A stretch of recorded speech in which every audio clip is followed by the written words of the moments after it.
It was supposed to be one of the smoothest, most effortless segments of Kelly Clarkson's entire week.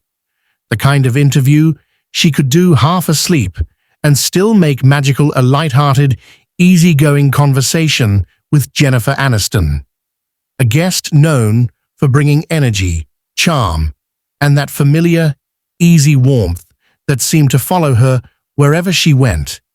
People always said she could light up a room without trying, and this morning, the studio absolutely believed it.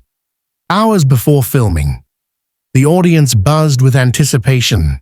They whispered about her iconic TV moments, her timeless roles, her glow that somehow hadn't faded in decades, her humor that came so naturally it felt like catching up with an old friend.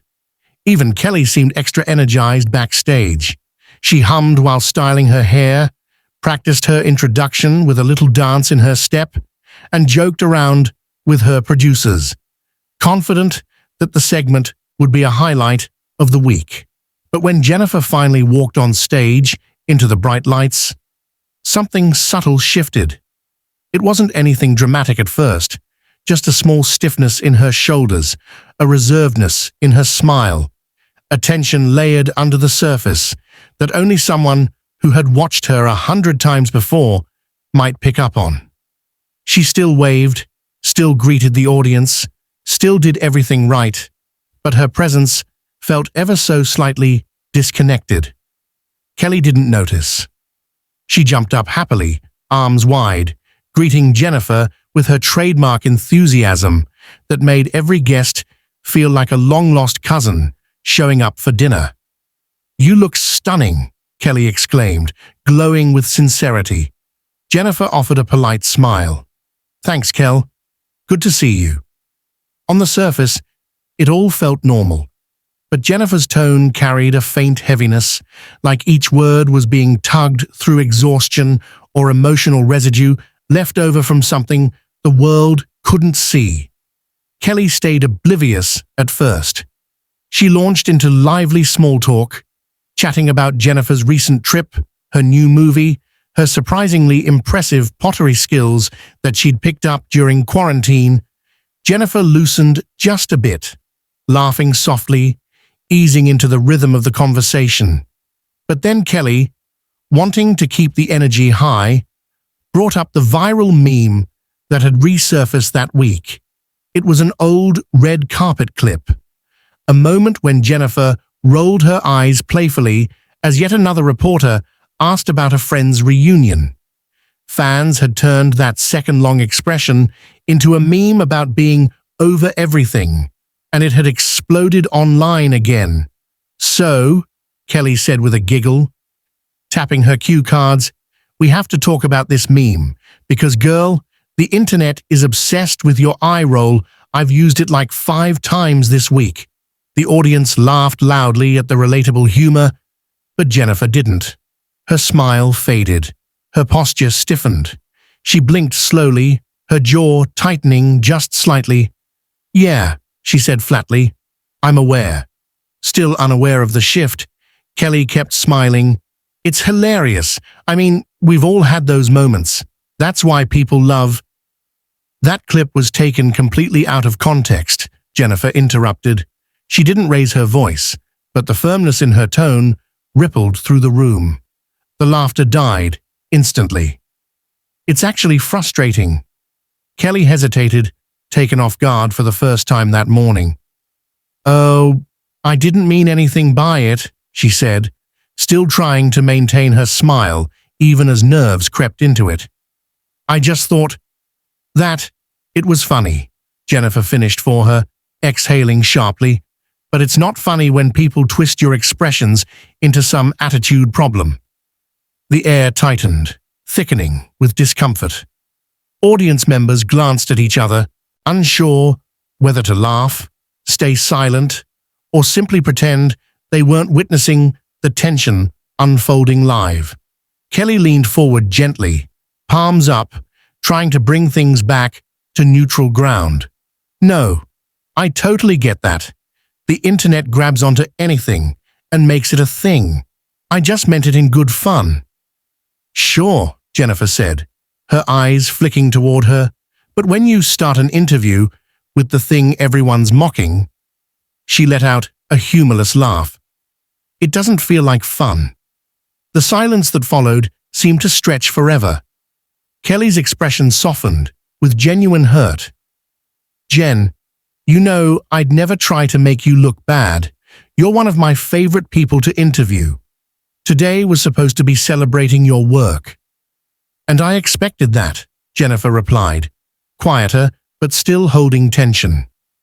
I'm just tired. I'm tired of being turned into a meme every single time I show normal human emotion. Kelly nodded sincerely, but the damage was already done. Producers off stage exchanged frantic motions, whispering urgent instructions. Cameramen adjusted angles subtly, trying to avoid capturing the palpable awkwardness too closely. Kelly tried pivoting to Jennifer's new movie, doing everything she could to guide the conversation back on track, but Jennifer wasn't recovering. The irritation still smoldered. Months of online scrutiny, every clip dissected, every facial twitch analyzed, strangers writing paragraphs about what they thought she must be feeling, had finally caught up with her. And unfortunately, this innocent moment with Kelly became the breaking point. Jennifer glanced from the audience to Kelly, and something inside her simply snapped. I'm sorry, she said, unclipping her microphone with trembling hands. I'm not doing this.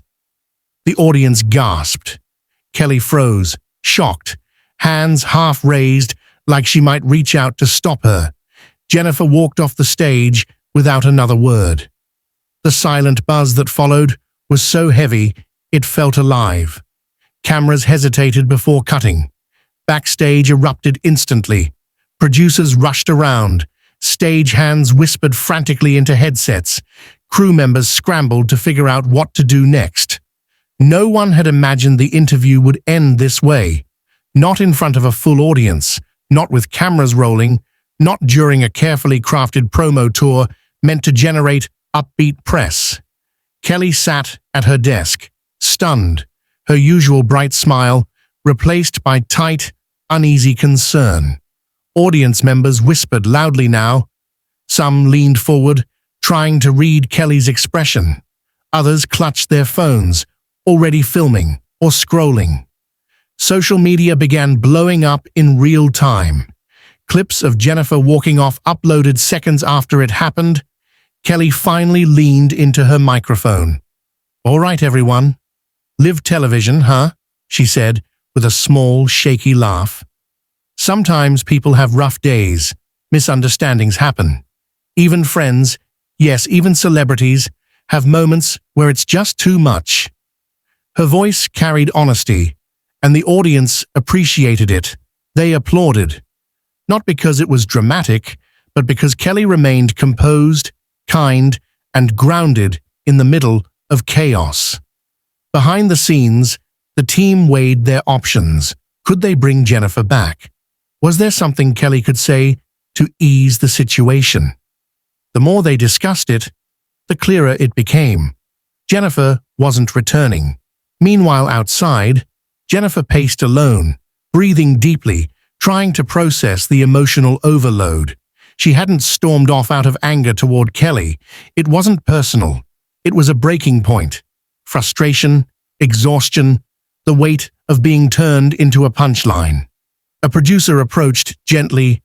You don't have to go back. We'll handle it. Jennifer nodded, grateful, but needing space to remember what it felt like to not be observed, judged, or memed on social media. The moment took on a life of its own. Hashtags trended worldwide. #, Aniston walks off. #, Kelly Clarkson show. #, live TV drama. Memes exploded. GIFs of Jennifer's walk-off looped endlessly. Debates sparked. Was she mad at Kelly? Was the show disrespectful? Did Jennifer regret it? The studio had no control over the narrative anymore. Inside, Kelly continued gracefully. She turned the remaining time into a thoughtful conversation about empathy, boundaries, and the pressure of being in the public eye.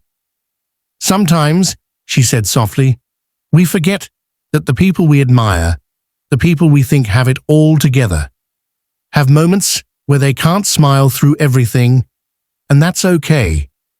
The audience listened closely, drawn in by her authenticity. What had begun as an almost disastrous moment transformed into a meaningful reflection on humanity and compassion. Later that night, Jennifer posted a simple message online. Rough day, no bad blood, just human stuff. Much love to Kelly. Fans flooded her post with support. Minutes later, Kelly shared it with a heart emoji and wrote, "We've all been there." That small exchange softened the online frenzy. By the next day, the moment had become a piece of live TV lore. Talk shows analyzed it endlessly. Entertainment outlets replayed it. Fan accounts broke down every second.